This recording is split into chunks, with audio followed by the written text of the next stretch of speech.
Congolais et Congolaises, combattants de l'indépendance, aujourd'hui victorieux. À vous tous, mes amis qui avez lutté sans relâche à nos côtés, je vous demande de faire de ce 30 juillet 1960 une date illustre que vous garderez ineffaçablement gravée dans vos cœurs.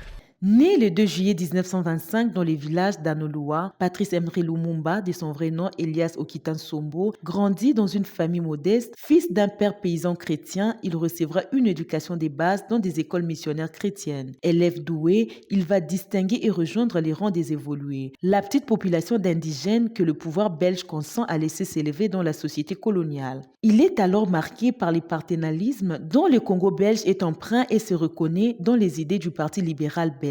Mais sa prise de conscience est rapide. En 1958, il professe des opinions clairement anticolonialistes et il fonde à Léopoldville le Mouvement national congolais, un parti nationaliste, unitaire et radical. Quelques semaines plus tard, il assiste à la conférence des peuples africains où il croise notamment Frantz Fanon, alors rallié au FLN algérien, et les Ghanéens Kwame Nkrumah, des rencontres qui marqueront un tournant essentiel dans sa pensée politique. Désormais résolument favorable à l'indépendance, il sera arrêté par les autorités belges au début de 1960. Son arrestation et les fronts unis des leaders congolais face au pouvoir de Bruxelles précipiteront la marche vers l'indépendance fixée au 30 juin. Libéré, il remporte avec son parti les premières élections libres du pays et est nommé Premier ministre. Le jour de l'indépendance, il répond avec force au roi Baudouin de Belgique qui venait de saluer l'œuvre colonisatrice de son ancêtre Léopold II. Humilié et inquiet de le voir de se rapprocher du bloc de l'Est, le gouvernement belge fomente une rébellion dans la région du Katanga contre les aspirations unitaires de Lumumba. En septembre 1960, le gouvernement Lumumba est renversé par un coup d'État mené par Joseph Désiré Mobutu avec le soutien de la CIA.